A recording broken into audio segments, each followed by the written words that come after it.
Hi friends, అందరికీ నమస్కారం. Welcome to my channel. Friends, ఇప్పుడిప్పుడే వచ్చిన వెదర్ రిపోర్ట్ అయితే ఒకసారి చూద్దాం. ఫ్రెండ్స్, భారీ అల్పపీడనం రాష్ట్రమంతా దంచి కొడుతున్న భారీ వర్షాలు. ఈ విషయాలన్నీ తెలుసుకునే ముందు ఈ వీడియోని ఎక్కడ స్కిప్ చేయకుండా కంప్లీట్ గా చూడండి ఫ్రెండ్స్. అప్పుడే మీకు కంప్లీట్ ఇన్ఫర్మేషన్ అనేది తెలుస్తుంది. ఫ్రెండ్స్, వీడియోని చూస్తున్నారు కానీ సబ్స్క్రైబ్ చేసుకోవడం మాత్రం మర్చిపోతున్నారు. ఫ్రెండ్స్, సబ్స్క్రైబ్ చేసుకోండి.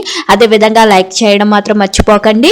ఇంకా లేట్ చేయకుండా వీడియోలోకి వెళ్ళిపోతాం. ఫ్రెండ్స్, ఏపీలో వర్షాలు కురుస్తాయంటుంది వాతావరణ శాఖ. బంగాళాఖాతంలోని గురువారం ఏర్పడిన అల్పపీడనం నేడు మరింత బలపడనుందని అంచనా వేస్తున్నారు.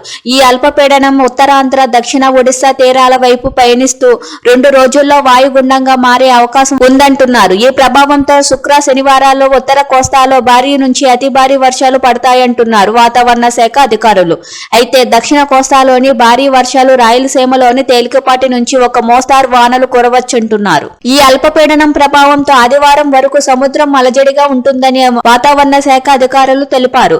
సముద్రం అలజడిగా ఉంటుంది కాబట్టి మత్స్యకారులు వేటకు వెళ్లరాదని హెచ్చరించారు. కోస్తా తీరం వెంబడి గంటకు 44 నుంచి 55 కిలోమీటర్ల వేగంతో ఈదురుగాలులు వేస్తాయని అంటున్నారు. మరోవైపు ఇవాళ అనకాపల్లి, కాకినాడ, డాక్టర్ బిఆర్ అంబేద్కర్ కోనసీమ, తూర్పు గోదావరి, పశ్చిమ గోదావరి, ఏలూరు, కృష్ణా, ఎన్టీఆర్, గుంటూరు, బాపట్ల, పల్నాడు జిల్లాలలోని అక్కడక్కడ భారీ నుంచి అతి భారీ వర్షాలు కురిసే అవకాశం ఉందని అంటున్నారు.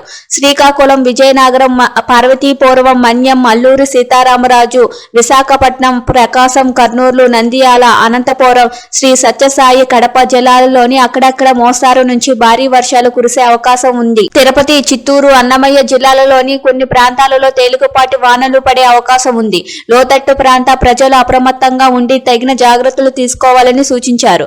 అంతేకాదు, ప్రస్తుతం వైరల్ జ్వరాలు ఉన్నాయని, వర్షంలో తడవవద్దని, అప్రమత్తంగా ఉండాలని డాక్టర్లు సూచిస్తున్నారు. అల్పపీడనం ప్రభావంతో ఉమ్మడి విశాఖపట్నం జిల్లాలోని నగరంలో విస్తారంగా వర్షాలు కురుస్తున్నాయి.